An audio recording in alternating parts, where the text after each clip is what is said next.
ఒక పక్షి గూడు కట్టుకుంది, దాన్ని రెసిస్ట్ చేసి దాన్ని తరిమి కొట్టేంత వరకు అది పోలేదు. ఎందుకంటే it will build a strong hold in your life. మీ జీవితంలో ఒక దుర్గం కట్టుకుంటుందంట.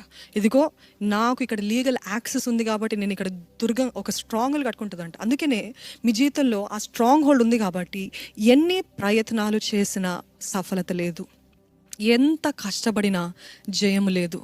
అంతవరకు వస్తారు కానీ దానికి దాటి ఇంకా బ్లెస్సింగ్ కనపట్లేదు, ఎక్స్పాన్షన్ లేదు.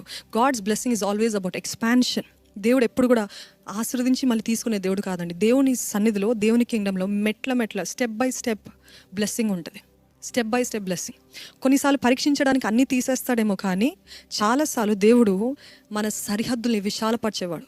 కానీ సరిహద్దులు విశాలపరచబడటం కాదు, కానీ ఇంకా ష్రింక్ అయిపోతుంది, ఇంకా చిన్నగా అయిపోతుంది, ఇంకా తక్కువ అయిపోతుంది, ఇంకా ముందుటి కంటే ఇంకా భయంకరంగా ఉంది మా స్థితి. ముందు బాగుండేవాళ్ళం, ఇప్పుడు ఇట్లున్నామంటే curse or a sin or loop hole or strong hold ఏదో ఒకటి మీ జీవితంలో ఉంది. కాబట్టి అంతకంతకు దీవించబడాల్సిన మీరు అంతకంతకు దిగజారిపోతున్నారు.